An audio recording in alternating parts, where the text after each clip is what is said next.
اگر آپ کو حقیقی اسلامک ہسٹری اور پاورفل سٹوریز پسند ہیں تو ابھی چینل کو سبسکرائب کریں۔ تو بھائیو، آج چونکہ جنگ جمل زیر بحث ہے، لہٰذا میں صحیح بخاری اور صحیح مسلم سے اور باقی صحیح الاسناد احادیث مختلف کتابوں سے ڈسکس کروں گا۔ درجنوں کی جا سکتی ہیں، اور جستہ جو آیات ہیں اس کانٹیکسٹ میں قرآن حکیم سے میں وہ بھی پیش کروں گا انشاءاللہ تعالی۔ جنگ جمل سے متعلق قرآن میں آیات، کیونکہ قرآن پاک تو قیامت تک کے لیے گائیڈ لائنز پرووائڈ کر رہا ہے نا، تو الحمدللہ اس حوالے سے میں جنت کے 8 دروازوں کی نسبت سے، جو صحیح مسلم میں حدیث ہے کہ انٹرنیشنل نمبر کے مطابق 553، جو شخص وضو کرنے کے بعد ایک دفعہ پڑھ لے اشہد اللہ الہ الا اللہ وحدہ لا شریک لہ واشہد ان محمدا عبدہ ورسولہ، تو جنت کے 8 دروازے اس کے لیے کھول دیے جاتے ہیں۔ جنت کے 8 دروازوں کی نسبت سے میں جنگ جمل کے اوپر انشاءاللہ تعالی 8 صحیح الاسناد حدیث اور ساتھ ہی جو آیات ہیں جنگ جمل کے حوالے سے جستہ وہ بھی انشاءاللہ پیش کرتا چلا جاؤں گا۔ جو ہماری جنتی ماں ہے سیدہ عائشہ رضی اللہ تعالی عنہا وعلیہ السلام کی سے ریلیٹڈ احادیث تو بہت زیادہ ہیں، لیکن میں 8 میں نے ٹارگٹ کی ہیں جنت کے 8 دروازوں کی نسبت سے۔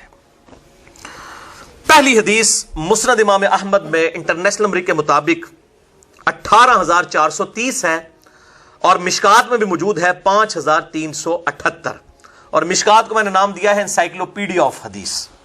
آلموسٹ جو باقی کتابوں میں حدیث ہوتی ہیں اس میں کسی نہ کسی فارم میں آ جاتی ہیں۔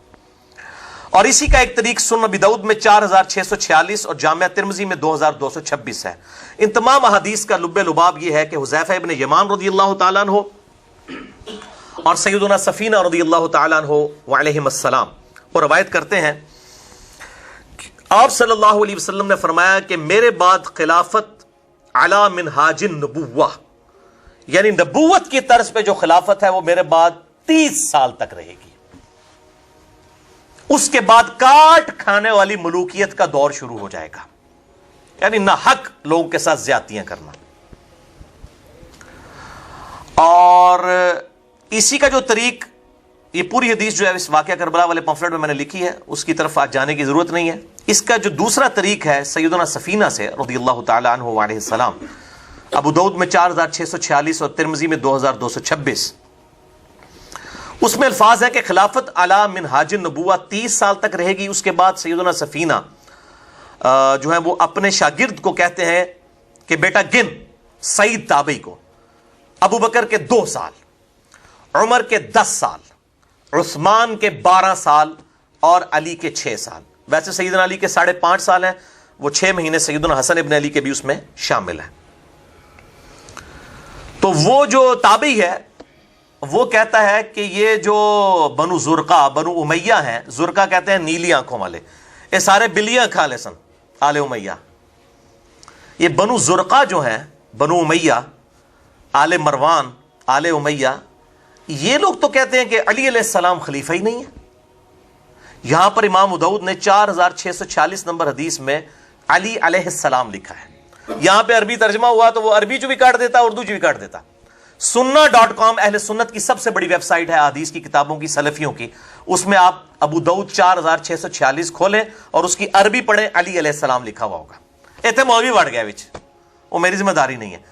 یہ تو ابو داؤد ہے۔ صحیح بخاری میں انٹرنیشنل نمبر کے مطابق 6318 نمبر حدیث میں سیدہ فاطمہ اور سیدنا علی کے ساتھ علیہم السلام لکھا ہے امام بخاری نے۔ اسی طریقے سے صحیح بخاری میں 3748 نمبر حدیث میں امام حسین علیہ السلام لکھا ہے امام بخاری نے۔ لیکن وہ عربی والی کتابیں آپ جو ہے سننا.com دنیا میں سب سے بڑی ویب سائٹ ہے اہل سنت کی، وہاں پر آپ چلے جائیں، عربی والی عبارت پڑھیں، اردو اور انگلش ترجمہ بھی ساتھ ہے، لیکن ادھر مولوی بڑھیا ہے، اس تو بچ کے۔ وہ جیسا لکھا ہوتا ہے نا، وہ نقالوں سے ہوشیار تو مولویوں سے ہوشیار ہو کے آپ نے عربی والے معاملات جو ہے اس کو دیکھیں۔ بہرحال تو علی علیہ السلام تو خلیفہ ہی نہیں ہے، یہ بنو امیہ کہتے ہیں۔ اچھا، یہاں پہ لوگ جھوٹی وکالت کر رہے ہیں، نہیں وہ تو جناب حضرت علی کی بیعت کرنا چاہتے تھے، وہ تو ان کو تو کوئی اعتراض ہی نہیں تھا، وہ تو بس قصاص عثمان چاہتے تھے۔ او پائی کے اندر میں خلیفہ ہی نہ مندا۔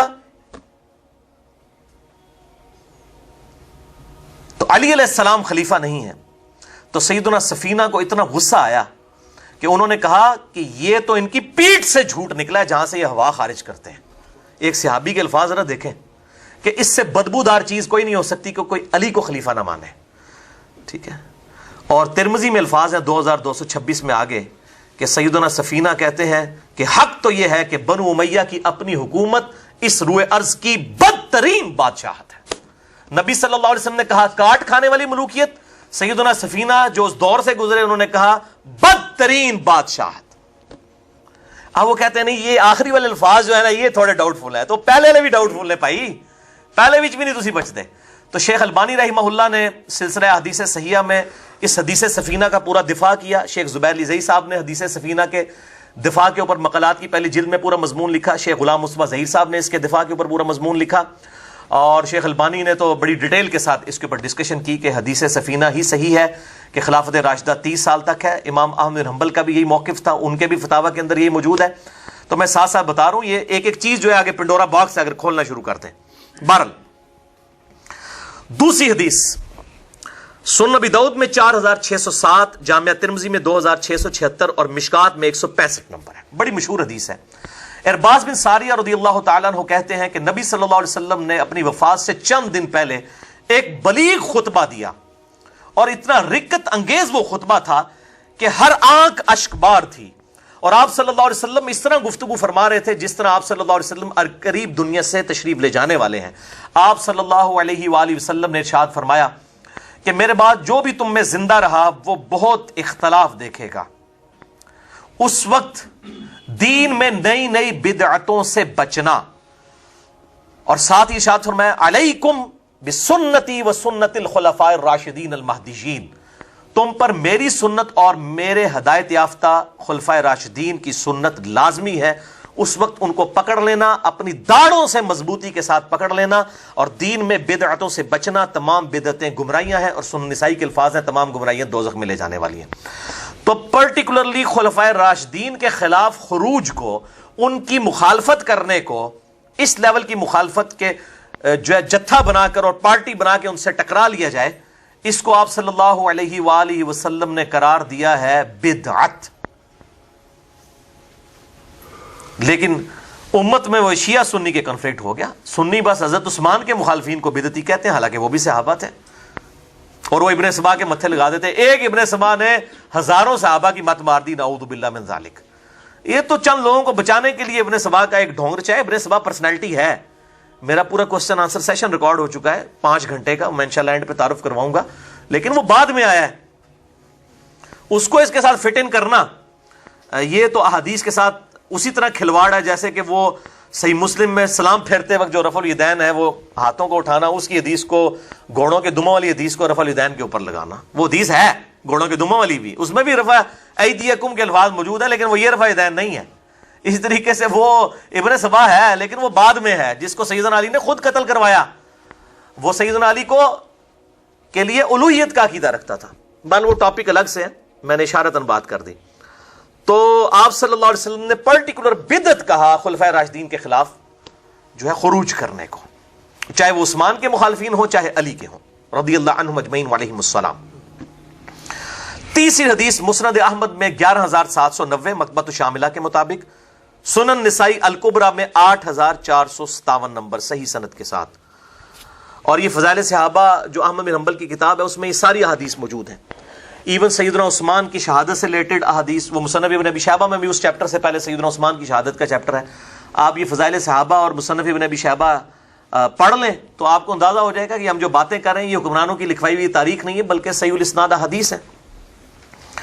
تو یہ جو حدیث مسند احمد کی اور سنن نسائی الکبریٰ کی ہے, ابو سعید خدری رضی اللہ تعالیٰ عنہ کہتے ہیں کہ نبی صلی اللہ علیہ وسلم ایک دفعہ اپنی ایک زوجہ محترمہ کے گھر سے نکلے تو آپ کی جوتی ٹوٹ گئی. آپ صلی اللہ علیہ وآلہ وسلم نے وہ اپنی جوتی گانٹھنے کے لیے سیدنا علی کو دی, اور پھر تھوڑی دور پیدل جا کے رک گئے اور کہا کہ علی کا انتظار کرو.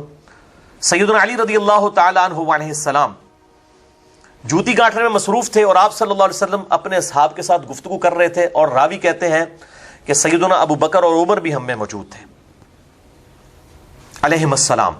تو آپ صلی اللہ علیہ وسلم نے فرمایا کہ اللہ تعالیٰ نے مجھے پیغمبر بنا کر مبعوث کیا تو ایز اے لاسٹ ریزارٹ قرآن کی تنزیل کے لیے مجھے کافروں کے خلاف تلوار اٹھانی پڑی، اور تم میں ایک ایسا شخص بھی ہے، ایسا خوش نصیب، جسے مسلمانوں کے خلاف تلوار اٹھانی پڑے گی قرآن کی تفسیر کی خاطر۔ آپ ذرا نسبت دیکھیں، نبی صلی اللہ علیہ وسلم نے تلوار اٹھائی قرآن کی تنزیل کی خاطر، اور تم میں ایسا شخص ہے جو قرآن کی تفسیر کی خاطر۔ وہ تفسیر کیا؟ جو سورۃ الحجرات کی آیت نمبر 9 ہے کہ اگر کوئی مسلمان گروہ باغی ہو جائے اس کے ساتھ قتال کرو یہاں تک کہ وہ توبہ پر آمادہ ہو جائے۔ تو یہ تفسیر قرآن کی پریکٹیکلی تم میں سے ایک شخص ہے جس نے بننا ہے آن دا بہاف آف پروفٹ۔ اچھا، انہی روایتوں میں آتا ہے کہ سیدنا ابو بکر نے کہا یا رسول اللہ کیا میں ہوں وہ؟ آپ نے فرمایا لا، نہیں، حالانکہ آپ الفاظ لا کے استعمال ہی بہت کم کرتے تھے۔ سیدنا عمر نے کہا انا یا رسول اللہ، کیا میں ہوں وہ؟ اب سب لوگ اس پہ تھے کہ وہ خوش نصیب ہم ہی ہوں۔ آپ صلی اللہ علیہ وآلہ وسلم نے فرمایا نہیں، بلکہ وہ شخص جو میری جوتیاں گانٹ رہا ہے، یہ وہ شخص ہے جو قرآن کی تفسیر کی خاطر مسلمانوں سے لڑے گا۔ اور وہ سیدنا علی تھے، صحابہ دوڑے سیدنا علی کی طرف اور کہا آپ کے لیے اتنی بڑی خوشخبری ہے۔ تو سیدنا علی مسکرا پڑے۔ صحابہ کہتے ہیں ہم سمجھ گئے کہ آپ رضی اللہ تعالیٰ عنہ علیہ السلام کو یہ بات پہلے ہی پتا تھی کہ میں نے آن دا بہاف آف پروفٹ قتال کرنا ہے مسلمانوں کے خلاف قرآن کی تفسیر سورۃ الحجرات آیت نمبر 9 کے تحت۔ لہذا اب یہ جعلی باتیں کرنا کہ سیدنا علی آخری وقت میں بڑے پچھتاتے تھے کہ کاش میں نے جمل اور صفین اور نہروان نہ کی ہوتی۔ دیکھو اندازہ کرو، اوے جس کو نبی ڈیوٹی لگا کے گیا اس نے پچھتانا ہے؟ اس کا مطلب ہے آپ نبی کے ایمان کے اوپر شک کر رہے ہو کہ اس کو نبی بتا کے گیا کہ تو نے تلوار اٹھانی ہے میرے بہاف پہ قرآن کی تفسیر کے لیے، اور تسی سعودی عرب دے چندے لے کے اللہ دے بندے ہو، ریال نو حلال کرنے دے پیچھے کوڑتے نہ مارو۔ وہ جی پچھتاتے تھے، اور روایت ہے مصنف ابن ابی شیبہ میں، پچھتاتے نہیں تھے، وہ افسوس کرتے تھے کاش میں جمل سے 20 سال پہلے فوت ہو گیا ہوتا۔ جیسا کہ قرآن میں آتا ہے سورہ مریم میں، سیدہ مریم کہتی ہیں جن کو آگے جبریل نے بشارت دی بیٹے کی کہ تیرے گھر ایک لڑکا پیدا ہوگا جو نشانی بنائیں گے ہم۔ اب جبریل کی طرف جبریل آئے پریکٹیکلی سامنے اور سیدہ مریم کو بشارت دے دے کہ یہ بیٹا جو پیدا ہو رہا ہے یہ معجزانہ اللہ کا پیغمبر ہے۔ اس کے بعد حضرت مریم کو کوئی شک رہ گیا؟ لیکن سورہ مریم پڑھ کے دیکھیں، اس کے بعد جب وہ حاملہ ہوئی تو وہ کہتی تھی کاش میں اس واقعے سے بہت پہلے مر چکی ہوتی، بھولی بسری ہو چکی ہوتی، اتنی بڑی آزمائش میرے اوپر آ گئی ہے۔ تو اب اس میں کوئی کہے گا سعودی عرب کے ریال کھانے والا کہ جی یہ سیدہ مریم جو ہے وہ پچھتاتی تھی بعد میں کاش عیسیٰ نہ میرے گھر پیدا ہوا ہوتا۔ وہ پچھتاتی نہیں، افسوس کرتی تھی کہ میرے اوپر یہ اتنی بڑی آزمائش آئی ہے، مجھے پبلک فیس کرنی پڑے گی۔ وہ فتنے سے تو ظاہر ہے پناہ مانگی گئی ہے، وہ تو اللہ تعالیٰ نے ان کو مرزانہ طور پہ یہ چیز عطا فرمائی تھی۔ اس لیے سیدنا علی بھی اس چیز کے اوپر افسوس کرتے تھے کاش اس دن کے آنے سے پہلے ہی میں مر چکا ہوتا، کہ میری زندگی میں یہ وقت نہ آتا کہ میں نے اسلام کا اتنا عروج دیکھا سیدنا عمر کے زمانے میں رضی اللہ تعالیٰ عنہ علیہ السلام۔ کہاں جنگ یرموک کے اندر رومن امپائر گھٹنے ٹیک گئی، اور جنگ قادسیہ میں پرشین امپائر بھی ٹوٹ گئی۔ کہاں مسلمانوں نے وہ علی جو پہلے دن سے نبی صلی اللہ علیہ وسلم کا سپاہی 8 سال کی عمر سے لے کر، اور اس نے غزوہ خیبر کے اندر جو ہے وہ مسلمانوں کو فتح دلائی، غزوہ خندق کے اندر، کئی غزوات کے اندر اسلام کو زیرو سے اس نے ایپیکس پہ جاتے ہوئے دیکھا، تو اس شخص نے تو بعد میں افسوس کرنا ہے کاش یہ دن نہ میری زندگی میں آیا ہوتا۔ ہم آج افسوس کر رہے ہیں کہ کاش جنگ جمل صفین نہروان نہ ہوئی ہوتی۔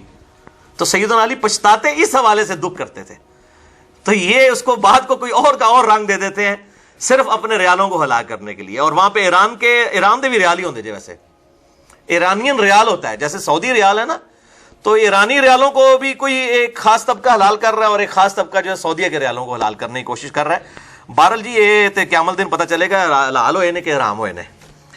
اچھا، چوتھی حدیث صحیح بخاری میں ہے 3743۔ علقمہ تابعی کہتے ہیں کہ میں شام میں گیا اور مسجد میں جا کے نماز پڑھی۔ یہ سنت ہے کہ کہیں بھی سفر پہ جائیں تو پہلے 2 نفل پڑھیں، اس کے بعد کہتے ہیں میں نے اللہ سے دعا کی ہے اللہ اپنے کسی نیک بندے کے ساتھ میری ملاقات کروا۔ تو کہتے ہیں مسجد میں سیدنا ابو درداء آ گئے رضی اللہ تعالیٰ عنہ علیہ السلام، اصحاب صفہ میں سے تھے۔ جب رومن امپائر ٹوٹی تو ان کو چیف جسٹس آف شام بنا کر سیدنا عمر نے بھیجا تھا۔ عبداللہ ابن مسعود کو چیف جسٹس آف کوفہ بنایا، پرشین امپائر ٹوٹی، یعنی دونوں سپر پاورز میں یہ 2 بندے بیٹھے ہوئے تھے۔ اور سیدنا علی کو مدینہ شریف میں چیف جسٹس بنایا سیدنا عمر نے رضی اللہ تعالیٰ عنہ علیہ السلام۔ یہ تینوں فقیہ صحابہ ہیں، سیدنا ابو درداء، سیدنا ابن مسعود اور سیدنا علی رضی اللہ تعالیٰ عنہ کے تو کیا کہنے ہیں. تو کہتے ہیں ابو دردہ سے میری ملاقات ہوئی اور میں نے کہا دیکھیں میں نے اللہ سے دعا کی تھی کہ اللہ تعالیٰ میری ملاقات کروائے تو آپ سے میری ملاقات ہو گئی. اب دیکھیں ان لوگوں میں عاجزی کتنی تھی. ابو دردہ کہنے لگے کہ بیٹا کہاں سے آئے ہو؟ انہوں نے کہا میں تو کوفہ سے آیا ہوں. تو سیدنا ابو دردہ نے کہا کہ یار کوفہ میں وہ شخص موجود نہیں ہے کیا، حذیفہ ابن یمان جو نبی صلی اللہ علیہ وسلم کا رازدار تھا، اتنا کلوز صحابی، اس کے ہوتے ہوئے تو اتنی دور سفر کر کے، اس زمانے میں 1 مہینے کا سفر کر کے، سینکڑوں کلومیٹر کا سفر کر کے تو شام میں کیا لینے آیا ہے؟ کیا حذیفہ ابن یمان کوفہ میں موجود نہیں ہے؟ وہ کہنے لگے ہاں جی ہیں.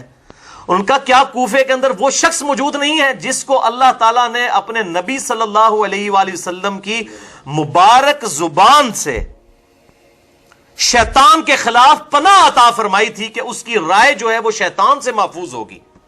ایک ایسا شخص ہے عمار ابن یاسر. اللہ تعالیٰ نے نبی کی زبان سے اسے محفوظ کیا کہ اس کی رائے حق پہ ہوگی. اور عمار ابن یاسر جنگ جمل میں بھی سیدنا علی کے ساتھ تھے، جنگ صفین میں، بلکہ صفین میں تو شہید ہو گئے. پناہ عطا فرمائی ہے. تو انہوں نے کہا ہاں جی موجود ہے. تو انہوں نے کہا جناب اتنے ہوں پھر کہ لین آئے ہو، 2 اتنی بڑی پرسنالٹیز موجود نے، تو تم عراق میں رہو، کوفہ میں. یاسر رضی اللہ تعالیٰ عنہ کی رائے کو اللہ کے محبوب صلی اللہ علیہ وسلم کی مبارک زبان سے اللہ تعالیٰ نے پناہ عطا فرمائی شیطان کے اگینسٹ. یہ جنگ جمل بھی سیدہ عائشہ، طلحہ، زبیر اسی لیے ہارے تھے. مین وجہ یہی تھی کہ عمار ابن یاسر کو جب سامنے دیکھتے تھے تو وہ ڈرتے تھے کہ ان کے بارے میں نبی صلی اللہ علیہ وسلم فرمایا کہ اس کو ایک باغی جماعت قتل کرے گی. صحیح بخاری 2812 نمبر حدیث ہے. عمار کو ایک باغی جماعت قتل کرے گی. عمار ان کو اللہ اور جنت کی طرف بلائے گا اور وہ جماعت دوزخ کی طرف بلانے والی جماعت ہوگی. تو اسی جناب کسی اور گل پہ روندے ہو اجتہادی خطاواں تے فلانا، یہ تے ہے دوزخ کی طرف بلانے والی جماعت. بہرحال وہ اصحاب صفین کو تو اللہ نے محفوظ کر دیا. بہرحال اصحاب جمل کو، اصحاب صفین کے گھاٹے یہ فٹ ہو گئی حدیث کہ صفین میں سیدنا عمار ابن یاسر شہید ہوئے اور وہ باغی دوزخ کی طرف بلانے والا گروہ معاویہ بن ابی سفیان رضی اللہ تعالیٰ عنہ کا گروہ تھا. تو وہ میں نے مسئلہ نمبر 101 کے اندر بڑی ڈیٹیل کے ساتھ بتا دیا. آج وہ جنگ صفین ٹاپک نہیں، میں اس طرف نہیں جاؤں گا. 5ویں حدیث بھی صحیح بخاری سے ہے، انٹرنیشنل نمبر کے مطابق 7100 کے اندر پتہ نہیں کتوں حدیثہ کٹتا ہے. وہ بھائی مولویاں نے تو سلیکٹیو سٹڈی کرائی ہے، ان میں بخاری جو ساری حدیثہ بیان کر رہے ہیں کہ سیدنا عمار ابن یاسر رضی اللہ تعالیٰ عنہ کوفے کے ممبر پر چڑھے اور سب سے اوپر والی سیڑھی پہ حسن ابن علی کو بٹھایا اور خود دوسری سیڑھی پر کھڑے ہو کر خطبہ دیا. امام بخاری نے ان کا خطبہ حضرت عائشہ کے فضائل والے چیپٹر میں ڈالا ہے. کیسا حق کا ٹیکا لگایا، عائشہ کے فضائل کے چیپٹر میں خطبہ ڈال دیا. کتاب الفتن میں بھی ڈالا 7100 اور سیدہ عائشہ رضی اللہ تعالیٰ عنہ علیہ السلام کے چیپٹر میں. عمار ابن یاسر نے احترام کرتے ہوئے حسن کو پہلی سیڑھی پہ بٹھایا، خود دوسری سیڑھی پہ بیٹھے. Point to be noted. اور کہا کہ لوگوں، سیدہ عائشہ، طلحہ اور زبیر بصرہ کی طرف روانہ ہو چکے ہیں مکے سے نکل کر. قصاص عثمان کا مطالبہ تھا تو امیر المومنین کا ہیڈ آفس تو مدینہ تھا، مدینے آتے، مدینہ اور بصرہ کی طرف. لیکن مسئلہ کچھ اور تھا. سیدہ عائشہ کو ورغلایا گیا تھا. انٹینشن بیچ میں اور لوگوں کی تھی، اپنی ان کی جو ہے وہ آپ سمجھ لیں خواہشات تھی جن کی وہ پیروی کے لیے سیدہ عائشہ کو مس یوز کیا انہوں نے. تو سیدہ عائشہ، طلحہ اور زبیر روانہ ہو چکے ہیں بصرہ کے لیے. اور اللہ کی قسم، عائشہ دنیا اور آخرت میں تمہارے نبی کی بیوی ہے. اب عمار ابن یاسر نے احترام نہیں جانے دیا. کیا کہا؟ دنیا میں بھی بیوی ہے تمہارے نبی کی اور آخرت میں بھی، یعنی جنتی عورت ہے. لیکن اللہ نے تمہیں آزمائش میں ڈال دیا ہے کہ تم اللہ کی اطاعت کرتے ہو یا عائشہ کی اطاعت کرتے ہو. اندازہ کریں، اللہ کی اطاعت اور عائشہ کی اطاعت اپوزٹ آ گئے ہیں. اب تمہارا امتحان ہے کہ اللہ کی اطاعت کرتے ہو یا عائشہ کی. اللہ کی اطاعت کیوں؟ سورۃ النساء نمبر 59 ہے، یا ایھا الذین آمنوا اطیعوا اللہ واطیعوا الرسول واولی الامر منکم.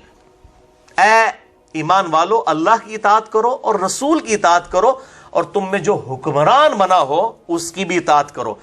تو حاکم وقت جو خلیفۃ المسلمین ہو اس کی اطاعت اللہ کی اطاعت میں داخل ہے. لیکن وہ اوپن نہیں ہے، اس میں فَإِن تَنَازَعْتُمْ فِي شَيْءٍ فَرُدُّوهُ إِلَى اللَّهِ وَالرَّسُولِ، اگر جھگڑا ہو تو اللہ اور اس کے رسول کی طرف پلٹاؤ، اور وہ ہم نے پلٹا دیا ہے، اللہ اور اس کا رسول گواہی دے رہے ہیں کہ علی حق پہ ہیں، وہاں پہ پلٹا کے دیکھ لیں۔ تو اللہ نے آزمایا ہے کہ تم عائشہ کی اطاعت کرتے ہو یا اس کی یعنی اللہ کی اطاعت کرتے ہو۔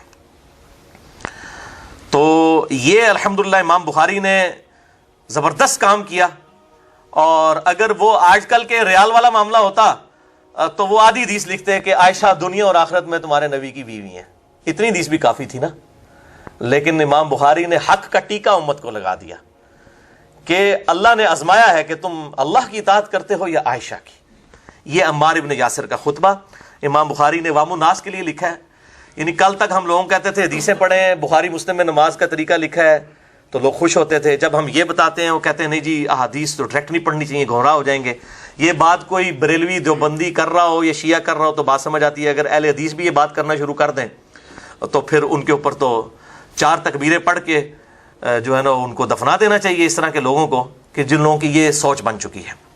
تو ہم بخاری مسلم کی رفع الیدین والی حدیثوں کو بھی مانتے ہیں، اور آل امیہ کی بدماشی کے خلاف جو احادیث ہیں ان کو بھی مانتے ہیں، بلکہ امام مسلم نے تو مقدمے میں لکھا کہ میں عوام الناس کے لیے حدیثیں لکھ رہا ہوں، صحیح مسلم کا مقدمہ ہے، مسئلہ 156 میں نے اس کو ڈسکس بھی کیا ہے الحمدللہ۔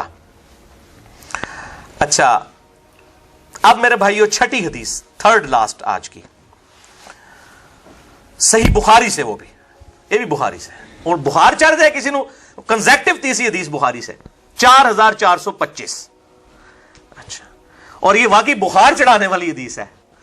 سیدنا ابو بکرہ رضی اللہ تعالی عنہ کہتے ہیں، ایک ہے ابو بکر، یہ ہے ابو بکرہ رضی اللہ تعالی عنہ، یہ کہتے ہیں جنگ جمل کے دنوں میں مجھے اپنے محبوب صلی اللہ علیہ وسلم کی ایک حدیث سے بڑا نفع پہنچا، میں نے ارادہ کیا کہ میں عائشہ کا ساتھ دوں علی کے خلاف، لیکن پھر مجھے نبی صلی اللہ علیہ وسلم کی ایک حدیث یاد آ گئی۔ میں کہتا ہوں یہ تھے صحیح اہل حدیث اور اہل سنت، ایک حدیث یاد آ گئی کہ میں نے نبی صلی اللہ علیہ وسلم سے یہ بات خود سنی تھی جب آپ صلی اللہ علیہ وسلم کے مبارک دور میں ایران کا جو بادشاہ تھا وہ مر گیا، کسرا، تو ایران والوں نے ایک عورت کو اپنا حکمران بنا لیا، تو نبی صلی اللہ علیہ وسلم نے ارشاد فرمایا تھا وہ قوم کبھی بھی فلاح نہیں پا سکتی، کبھی کامیاب ہی نہیں ہو سکتی وہ قوم جو اپنی لیڈرشپ کسی عورت کے حوالے کر دے۔ تو جب ان لوگوں نے عائشہ کو اپنا لیڈر بنایا تو مجھے وہ حدیث یاد آ گئی، میں نے کہا یہ لوگ کبھی کامیاب نہیں ہوں گے۔ دیکھیں، اور یار وہ کوئی ایران سے کوئی چندہ کھانے والے لوگ نہیں تھے، یہ صحابی ہیں ابو بکرہ رضی اللہ تعالیٰ عنہ، ان کو چندہ نہیں آتا تھا ایران سے۔ آج کل کو ہوتے تو کہتے نہیں چندہ لبیا تاں بولے، تو آپ رضی اللہ عنہ نے کہا میں پھر عائشہ کی حمایت سے پیچھے ہٹ گیا آپ صلی اللہ علیہ وسلم کی اس حدیث کی وجہ سے۔ بہت بڑی بات ہے۔ اب میرے بھائیوں آخری 2 احادیث کرٹیکل احادیث ہیں، 7ویں اور 8ویں جنگ جمل کے ریفرنس سے، اور انشاءاللہ اسی پہ ہماری گفتگو کنکلوڈ ہوگی۔ اگلی دفعہ واقعہ افک کو ہم انشاءاللہ ڈسکس کریں گے۔ اما عائشہ رضی اللہ تعالی عنہا وعلیہ السلام پر جو جھوٹی تہمت لگائی گئی منافقین کی طرف سے، اور ان کے دفاع پہ اللہ تعالیٰ نے وہ آیات نازل فرمائی، سورۃ النور کی آیت نمبر 11 سے لے کر 26 تک 16 آیات۔ یہ آخری 2 احادیث پرٹیکولرلی جنگ جمل میں حدیث حوب کے نام سے مشہور ہیں۔ حدیث حوب، ہا حلوائی والی ہے، یہ ویسے اردو میں حواب لکھا ہوتا ہے تو لوگ اسے حواب پڑھ رہے ہوتے ہیں، وہ اصل میں جو الف ہے نا اس کے اوپر حمزہ اور اس کے اوپر پھر زبر ہے، یہ لفظ ہے حو اب، حواب نہیں ہے، لکھنے میں حواب ہوگا لیکن وہ الف کے اوپر زبر ہے، کھڑی زبر نہیں ہے، حو اب۔ یعنی انگلش میں اس کو میں رومن میں اگر وہ پروناؤنس کروں HOW ہاؤ اب، ABB اب، ہاؤ اب، تو اس لیے ہاؤب بولا جاتا ہے اس کو تیزی میں، وہ جو حمزہ کے اوپر زبر ہے نا وہ تیزی سے بولی جاتی ہے، ہاؤب۔ یہ ہے حدیث ہاؤب جو مسند امام احمد میں جلد 6 صفحہ 52 اور صفحہ 97 پر موجود ہیں۔ 2 طریق اس کے، انٹرنیشنل نمبر کے مطابق 24,299 24299 اور 24698، اور یہ حدیث صحیح ابن حبان میں بھی موجود ہے۔ یہ لفظ ابن حبان ہے، ہم ویسے ابن حبان کہہ رہے ہوتے ہیں اردو میں، مولوی پھر غلطیاں کرتا ہے، میں مولویوں سے بیان کرنا، ابن حبان، صحیح ابن حبان میں اور مسند البزار میں، مجمع الزوائد میں، المستدرک للحاکم میں اور دلائل النبوہ للبیہقی میں موجود ہے۔ ان ساری کتابوں کے اندر یہ 6 کی 6 کتابوں میں حدیث موجود ہے، اور 6 کے 6 ائمہ نے اس کی توثیق بھی کی ہوئی ہے کہ یہ حدیث بالکل صحیح حدیث ہے۔ اور یہ سارے اس کے طریق ایک جگہ پر دور حاضر میں اہل سنت میں اہل بیت کی محبت کے امام شیخ محمد ناصر الدین البانی رحمہ اللہ وعلیہ السلام، المتوفى 1999 عیسوی، جو محدث اعظم سعودیہ تھے، پھر سعودیہ والوں سے بھی ہضم نہیں ہو، انہوں نے نکال دیا، لیکن دنیا میں اس وقت جہاں کہیں بھی، چاہے مدینہ یونیورسٹی ہو، چاہے وہ مکہ کی ام القریٰ یونیورسٹی ہو، سب یونیورسٹیز کے اندر جتنے بھی اس وقت استاد ہیں سب ان کے شاگرد اور طفل مکتب ہیں ان کے سامنے، شیخ ناصر الدین البانی۔ اچھا ہے وہ بھی آئنسٹائن سن، میرے یار کسی مدرسے سے نہیں پڑھے ہوئے، گھڑی ساز تھے، کہتے ہیں ڈگری لے کے آؤ، بھائی ڈگری تو مولویوں کی ضرورت ہوتی ہے، شیخ البانی کے پاس بھی کوئی ڈگری نہیں تھی، گھڑی ساز تھے، ان کے والد کی گھڑیاں ٹھیک کرنے کی دکان تھی، پاس ایک لائبریری کی چابی ان کے پاس ہوتی تھی، پڑھتے رہتے تھے، اللہ تعالیٰ ان کو ترقی دی۔ اس لیے جو آج عرب کے صوفی سب سے بڑا اعتراض البانی پہ یہ کرتے ہیں کہ جی یہ نان مولوی ہے، یہ کسی مدرسے کا نہیں پڑھا ہوا، اور یہاں کہتے ہیں محدث اعظم جناب بخاری وقت، ٹھیک ہے۔ اب میں نے شیخ البانی کی جو اہل بیت سے محبت کی حدیث کھولی ہیں نا، ان قریب کہیں گے یہ رافضی تھا، نعوذ باللہ، تو انشاءاللہ یہ لعنت بھی ان قریب پڑ جائے گی ان کے اوپر اگر اللہ تعالیٰ نے محفوظ نہ ان کو کیا۔ تو شیخ ناصر البانی نے سلسلہ احادیث صحیحہ، السلسلۃ الصحیحہ للبانی، اے مولوی ہستے میں بول رہے ہیں، انٹرنیشنل نمبر کے مطابق 474 نمبر حدیث لی ہے، حدیث حوض پہ پورا باب باندھ کے سارے طریق 10 صفحوں کے اوپر اس کے سارے طریق جمع کیے اور اس پہ ڈیٹیل بحث کی، اور وہ بھی انشاءاللہ میں ورڈ بائی ورڈ آج بتاؤں گا آپ کو۔ صفحہ نمبر 767 سے 776 تک کل 10 پیجز پر یہ حدیث حوض انہوں نے لی، اور دلائل النبوہ میں آپ کو یہ ساری روایتیں جنگ جمل صفین نہروان کی مل جائیں گی۔ 3286 احادیث امام بہیقی نے نبوت کی خبریں آپ صلی اللہ علیہ وسلم کی نبوت کی دلیل پر لی ہیں کہ آپ نے اپنی وفات کے 30 سال بعد، 50 سال بعد، ایون 500 سال بعد تک کے واقعات ٹائنیز ڈیٹیل تک بتا دیے، آپ کے نبی ہونے کی دلیل ہے۔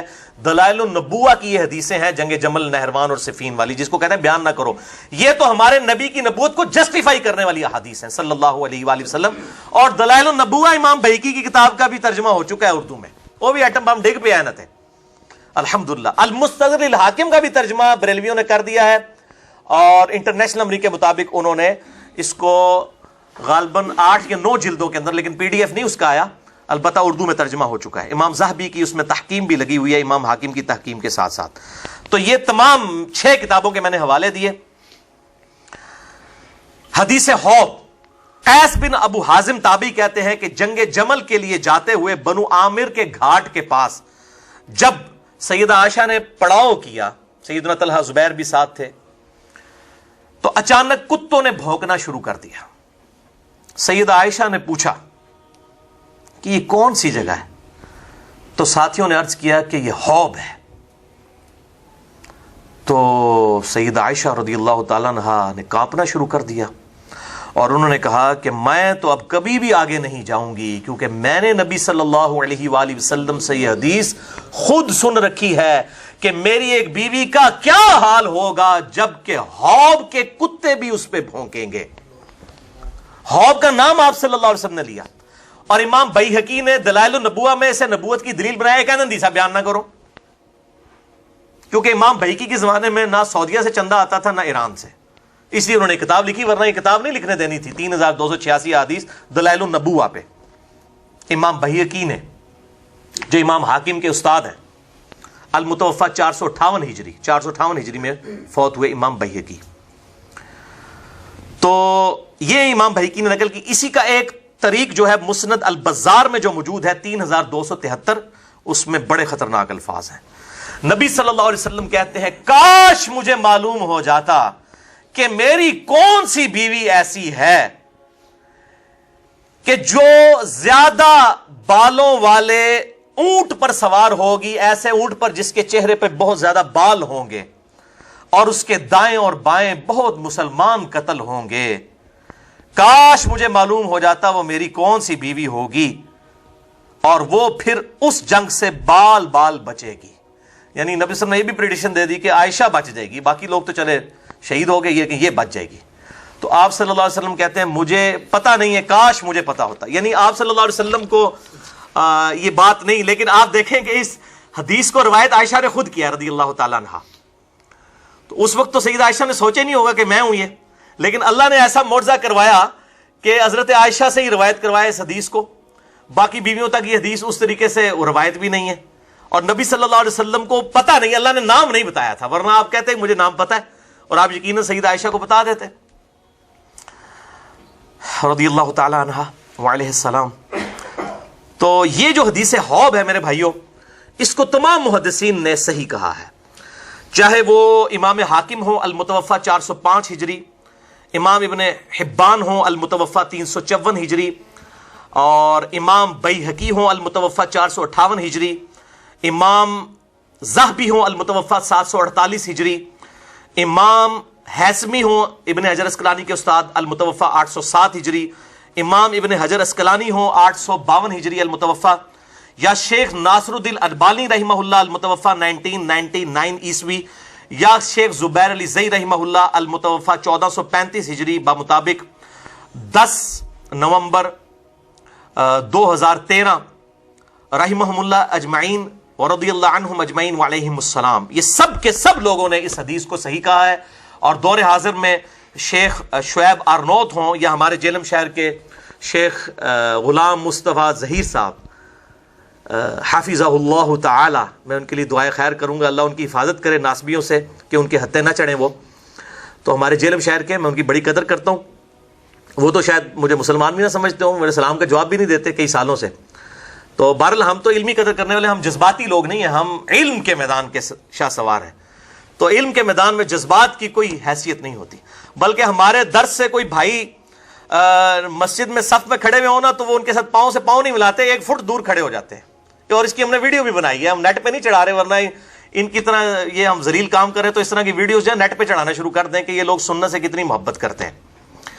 تو شیخ غلام مصطفیٰ ظہیر صاحب نے بھی اس حدیث کو صحیح کہا, بلکہ اللہ تعالیٰ ان کو جزائے خیر دے, انہوں نے حدیث حوب جو ہے نا جی, اس کے دفاع کے اوپر ایک پورا ریسرچ پیپر لکھ دیا ہے. یہ بڑی نیکی کی ہے انہوں نے. یہ جناب فرحان بھائی ذرا دکھائیں تاکہ غلام مصطفیٰ ظہیر صاحب بھی ہماری پارٹی میں آ جائیں. یہ میرے بھائیوں ان کا رسالہ ہے ماہنامہ السنہ 70 نمبر. یہ شیخ زبیر علی زئی رحمہ اللہ علیہ السلام کے شاگرد رشید ہیں. اب ویسے ان کے بہت خلاف ہیں, نجی محفلوں میں کہتے ہیں شیخ زبیر کو علی نے گمراہ کیا اور علی کو شیخ زبیر نے گمراہ کیا. یہ ہمارے پاس سکہ راوی موجود ہیں, اس طرح کے الفاظ وہ استعمال کرتے ہیں. ان ویڈیو میں رحمہ اللہ کہتے ہیں. تو بہرحال ہم کہتے ہیں جو ویڈیو میں کہتے ہیں وہی وہ اپنے باطن میں بھی ہو جائیں. یہ انہوں نے حدیث حوب کے اوپر اس السنہ 70 نمبر میں, اس میں جو آخری ہیڈنگ ہے قارئین کے سوالات, ویسے انہوں نے ہیڈنگ ہی بنائی حدیث حوب, ہونا چاہیے تھا یہاں ہیڈنگ بناتے, قارئین کے سوالات, اس میں حدیث حوب کا انہوں نے دفاع کیا. الحمدللہ یہ ریسرچ پیپر جو ہے لکھا ہے, کیونکہ کچھ لوگوں نے اس حدیث کا انکار کیا تو انہوں نے اس حدیث کا دفاع لکھا کہ تمام محدثین حدیث حوب کو, یہ کتے بھونکنے والی حدیث کو بالکل صحیح کہتے ہیں الحمدللہ. تو آج کی 8ویں اور آخری حدیث اما عائشہ رضی اللہ تعالی عنہا وعلیہ السلام کی توبہ سے متعلق کہ انہوں نے رجوع کیا.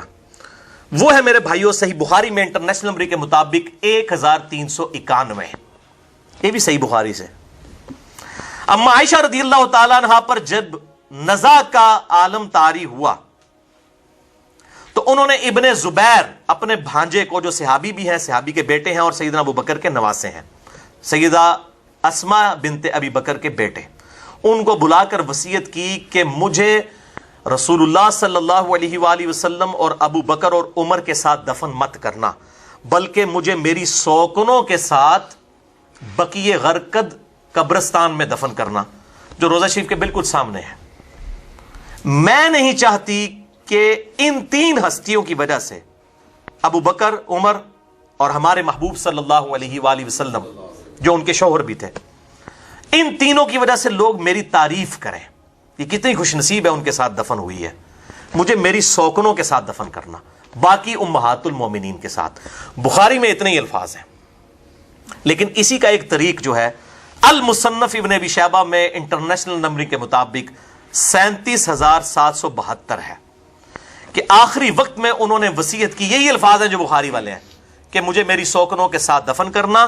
پھر اس میں بڑے خطرناک الفاظ ہیں، انہوں نے اپنی ریزن بھی بتائی کہ میں کیوں چاہ رہی ہوں کہ مجھے وہاں پر دفن کیا جائے۔ فَإِنِّي كُنْتُ أَحْدَثْتُ بَعْدَهُ حَدَثًا، کہ بے شک میں نے رسول اللہ صلی اللہ علیہ وسلم کی وفات کے بعد وہ غلط کام کر دیا جو مجھے نہیں کرنا چاہیے تھا، ایک نیا کام مجھ سے سرزد ہو گیا۔ یہ ویسے میں احتراماً یہ لفظ بول رہا ہوں احدثت، ویسے اس کو آپ یاد کریں کل محدثۃ بدعہ، ہر نیا کام بدعت ہے۔ سیدہ عائشہ نے عاجزی کے طور پر اپنے لیے لفظ استعمال کیا، ظاہر خلفائے راشدین کے خلاف خروج تو بدعت تو ہے، لیکن انہوں نے توبہ کی کہ مجھ سے یہ والا معاملہ غلطی والا ہوا۔ اور ظاہر ہے قرآن حکیم میں واضح آیا ہے سورۃ الاحزاب کی آیت نمبر 33 میں، اے نبی کی بیویوں گھروں میں ٹھہری رہو۔ تو ان کو یہ چیز یاد آتی تھی کہ مجھے تو گھر میں ٹھہرنے کا حکم تھا حضور کی زندگی میں صلی اللہ علیہ وسلم، اور میں آپ کی زندگی کے بعد جو ہوں وہ اس طریقے سے حوض والا معاملہ بھی ہوا۔ اور پھر اس حدیث حوض کے اندر کچھ الفاظ مجھ سے مس ہو گئے، اس میں الفاظ یہ ہیں کہ پھر حضرت زبیر نے جو ہے، جب انہوں نے کہا میں نہیں جاؤں گی ساتھ، حضرت زبیر رضی اللہ تعالیٰ عنہ نے حضرت عائشہ کو کہا کہ نہیں اماں آپ کو اس لیے لے کے جا رہے ہیں تاکہ کوئی مسلمانوں کے درمیان صلح ہو جائے، کیونکہ اماں ادھر سے واپس ہو جاتی تو جنگ جمل ہونی کوئی نہیں سی، کیونکہ اماں کے نام کے اوپر ہی سارے معاملات کھڑے کیے ہوئے تھے نا۔ جیسے یہاں پہ بھی آج وہ جو سیاسی جماعتیں ہیں وہ اپنے لیڈرز کے نام کے اوپر ان کو کیش کروا رہی ہوتی ہیں نا، خود تو ان کے کرتوت اس طرح کے نہیں ہوتے ہیں، تو وہ اماں کے نام جو ہے وہ کیش کروانے کے لیے سیدہ عائشہ رضی اللہ تعالی عنہا وعلیہ السلام، تو وہ ان کو لے گئے۔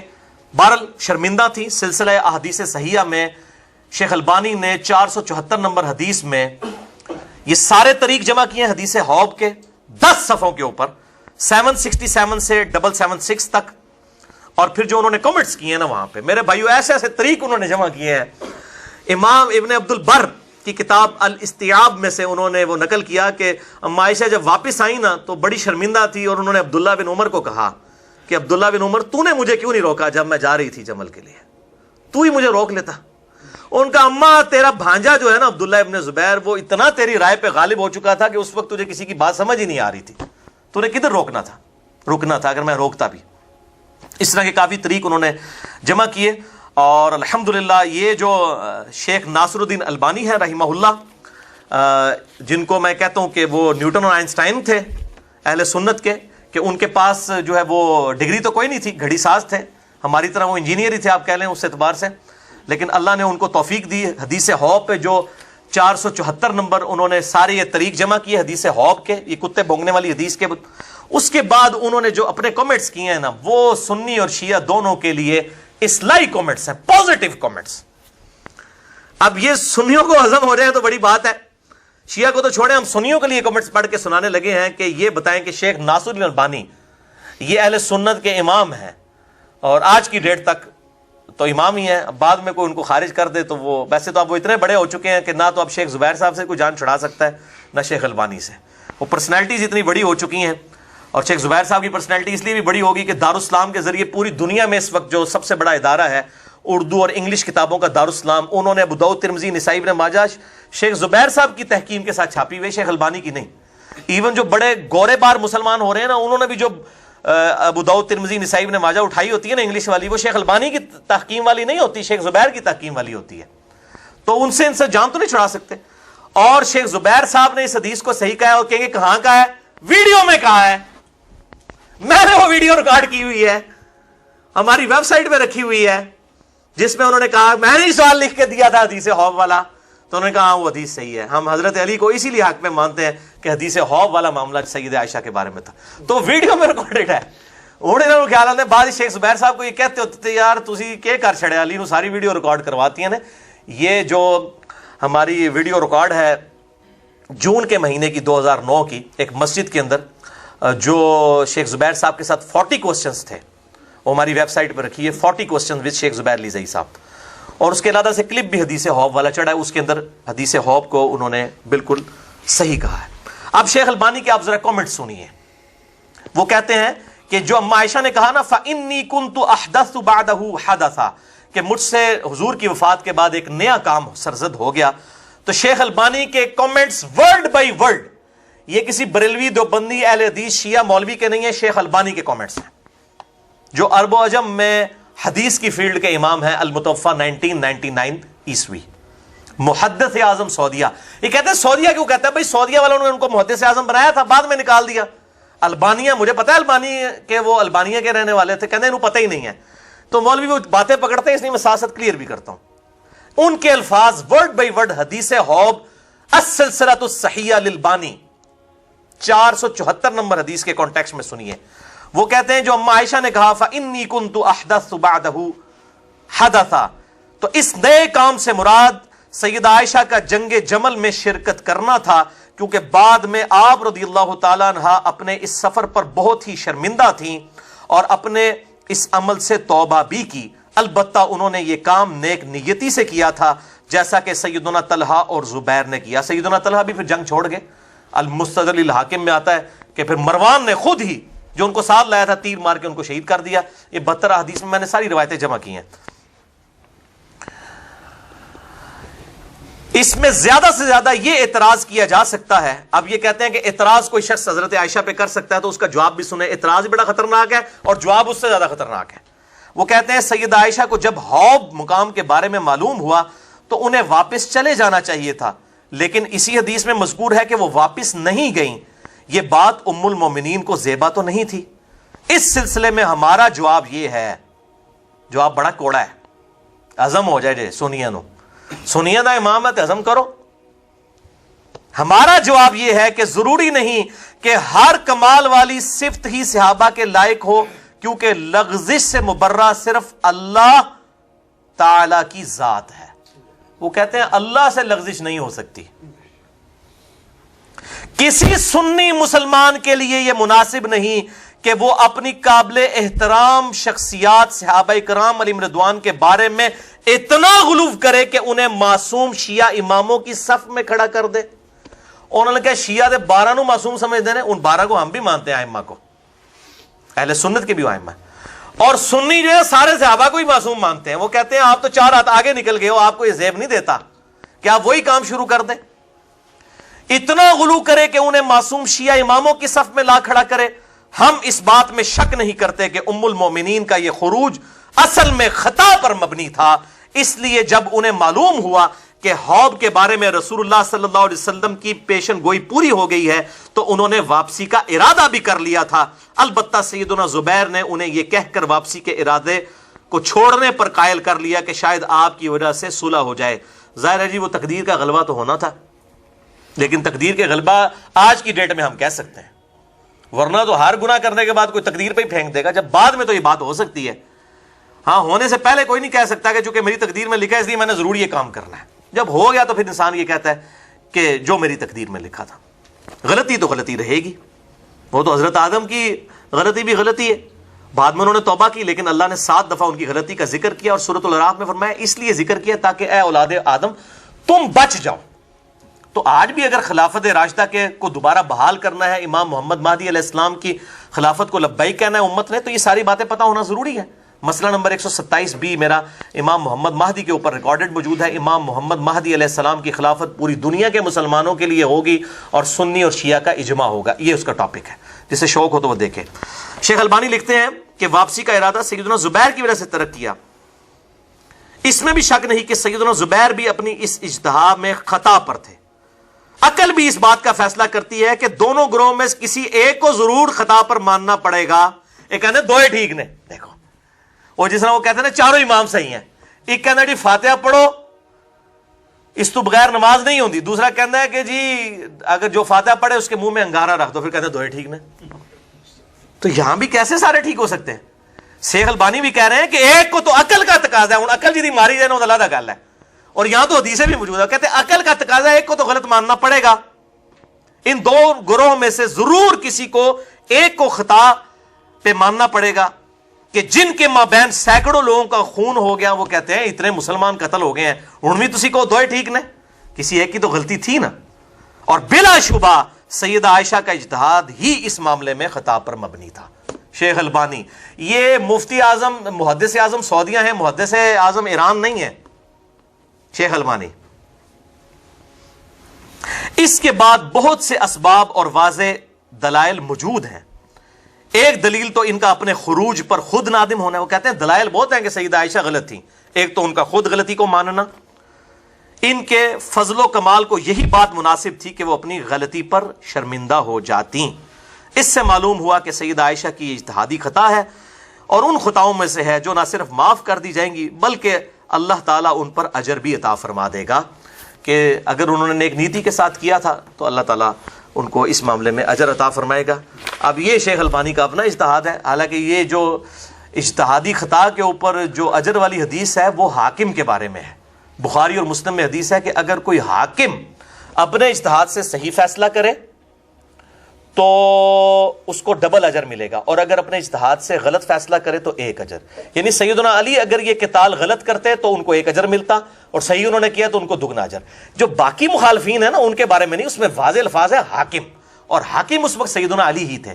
ان کو انہی اصحاب نے امیر المومنین چنا تھا جنہوں نے ابو بکر, عمر اور عثمان رضی اللہ عنہم اجمعین علیہم السلام کو چنا تھا. لہذا یہ بات جو ہے وہ شیخ البانی کا اپنا اجتہاد ہے. لہذا میں نے وہ اس حدیث کے معاملے میں شیخ البانی سے جو اختلاف رائے تھا وہ میں نے ریکارڈ کروا دیا الحمدللہ.